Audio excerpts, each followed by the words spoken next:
Hello friends, today we will discuss quality standards यानी गुणवत्ता के मानक किसको कहते हैं। ये हमारे सिलेबस के 4th यूनिट का एक सब यूनिट है जो आज हम डिस्कस करेंगे। सबसे पहले हम बात करते हैं कि व्हाट आर स्टैंडर्ड्स, मानक किसको कहते हैं।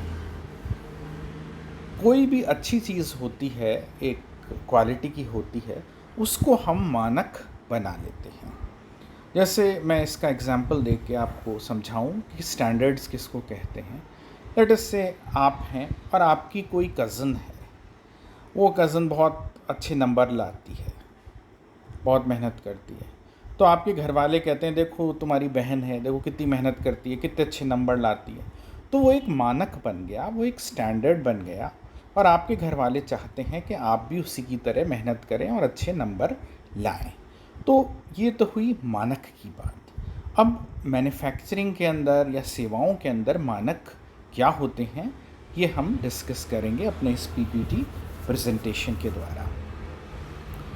बहुत सारे ऐसे प्रोडक्ट्स होते हैं जिनकी क्वालिटी जो है उसको आम आदमी जज नहीं कर सकता। जैसे मान लीजिए कोई प्रोडक्ट हुआ, जैसे आप टी शर्ट खरीदने गए, आपने उसको पहना, बार बार धोया, सही वो चलता रहा, आपने कहा यार इसकी कंपनी की क्वालिटी अच्छी होती है। तो ये क्वालिटेटिव सी चीज़ है। अब हम क्वांटिटेटिव चीज़ में नापना चाहें क्वालिटी, जैसे आप एक बिजली का स्विच लेने जाते हैं, उसकी कीमत 10 या 20 रुपये है, सादा लाइट का स्विच। अब उसके अंदर एक लैब होनी चाहिए जो टेस्टिंग करे कि भाई ये 10,000 बाद ऑन ऑफ करें तो सही चलता रहेगा, इतने वोल्टेज को ये डिज़ाइंड है, इतना करंट इसमें 6 एम्पियर, 12 एम्पियर, 16 एम्पियर फ्लो हो सकता है। तो एक आम आदमी यह काम नहीं कर सकता है ना। उसे तो स्विच लेना है, अपने घर में लगाना है, उसे यूज़ करना है। तो उसके लिए सरकार ने बहुत सारी संस्थाएं बना रखी है। जैसे इंडिया में ब्यूरो ऑफ इंडियन स्टैंडर्ड्स है, बिस, और वो बहुत सारी वस्तुओं के लिए मानक बनाता है, स्टैंडर्ड्स बनाता है। इसी तरह खाने पीने की चीज़ों के अंदर आप देखें, ये रफल लेज और अंकल चिप्स जो आपको मिलते हैं, उसमें भी FSSAI की मोहर लगी रहती है, उसके मापदंड हैं कि खाने की चीज़ में मैन्युफैक्चरिंग डेट लिखी होनी चाहिए, कब वो बेस्ट बिफोर की डेट लिखी होनी चाहिए, सही उसका वज़न लिखा होना चाहिए, उसकी पैकिंग का मटेरियल ऐसा ऐसा होना चाहिए, उसमें नमक और तेल की मात्रा इतने प्रतिशत से ज़्यादा नहीं होनी चाहिए, उसमें कोई हार्मफुल केमिकल और प्रिजर्वेटिव है तो उस पर लिखा होना चाहिए, वगैरह।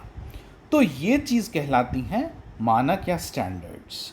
ऐसे ही कुछ अंतर्राष्ट्रीय स्टैंडर्ड्स भी हैं जो हमारे सिलेबस में हैं, जो मैं आज डिस्कस कर रहा हूँ।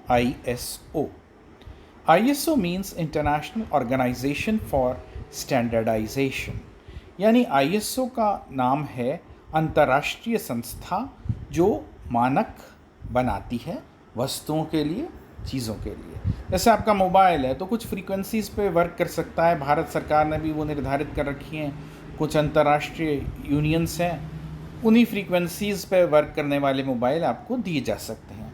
कुछ और फ्रीक्वेंसी वाले हैं, वो अन्य लोगों को, डिफेंस वालों को, आर्मी वालों को, पुलिस वालों को दिए हुए हैं। तो हर चीज़ के अंदर हम स्टैंडर्ड की ही चीज़ यूज़ कर सकते हैं। तो ISO क्या करता है? Provides practical tools for tackling many of today's global challenges.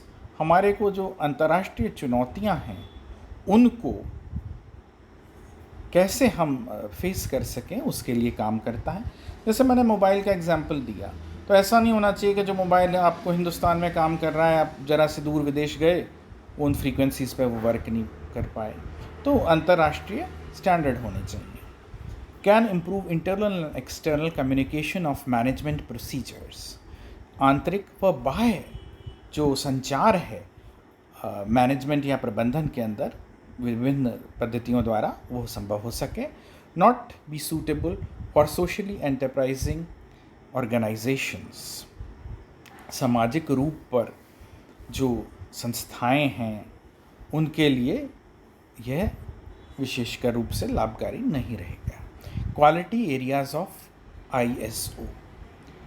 कौन कौन से इलाके हैं जिसमें आईएसओ काम करता है? Project, programme and portfolio management. Outsourcing, outsourcing बहुत वर्ड यूज़ किया जाता है, तो आउटसोर्सिंग क्या होता है ये डिस्कस करते हैं। और अपन डिस्कस इसलिए करते हैं कि कोई नया शब्द आए, यदि उसका हम अर्थ न समझें और बस उसको रीड कर लें तो एजुकेशन का कोई मतलब नहीं, हमारा ज्ञान अपूर्ण रह जाता है। हर नए शब्द को हमें समझना चाहिए, जानना चाहिए, और यही लर्निंग है। आउटसोर्सिंग का क्या मतलब होता है? कोई काम तो आप खुद करें, कोई आप दूसरे से करवा लें, वो आउटसोर्सिंग होता है। जैसे बैंक हैं, उनमें बहुत सारा काम होता है। अब बैंक क्या करे कि नए खाते खोलने के लिए जो डॉक्यूमेंटेशन है उसका किसी को ठेका दे दे कि भाई फ़ोटो तुम कलेक्ट करो, सारे डॉक्यूमेंट्स, आधार कार्ड, पैन कार्ड करो, फॉर्म भरवाओ और हमें ला के दे दो तो हम तुम्हें इतने पैसे देंगे।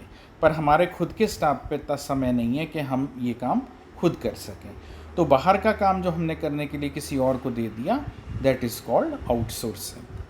ह्यूमन रिसोर्सेज मैनेजमेंट, मानव संसाधन प्रबंधन, इस पर पूरा एक यूनिट है, हम इसको बाद में डिस्कस करेंगे। एडिटिव मैन्युफैक्चरिंग, कोई नई वस्तु जो हमें पीढ़ी दर पीढ़ी बनानी है, स्तर पर स्तर।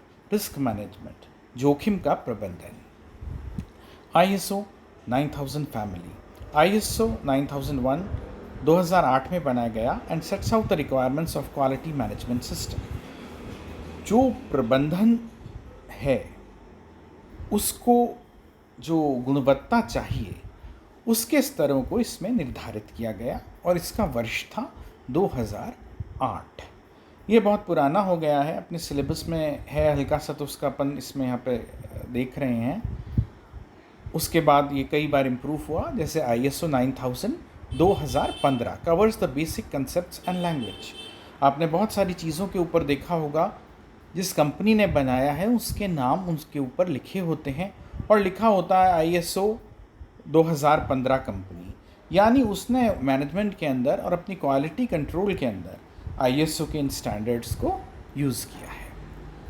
आईएसओ 9000 फैमिली, आईएसओ 9004 2009 में लाया गया, focuses on how to make a quality management system more efficient and effective.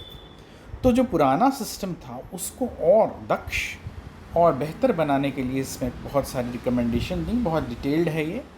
ISO 2011 sets out guidance on internal and external audits of quality management system. ये क्या होता है ये हम देखते हैं। कोई भी वस्तु बन रही है तो उसका आंतरिक और बाह्य दोनों के अंदर जो प्रबंधन सिस्टम है, उसके अंदर जो क्वालिटी कंट्रोल होगा, वह आईएसओ की इस तकनीक द्वारा देखा गया है।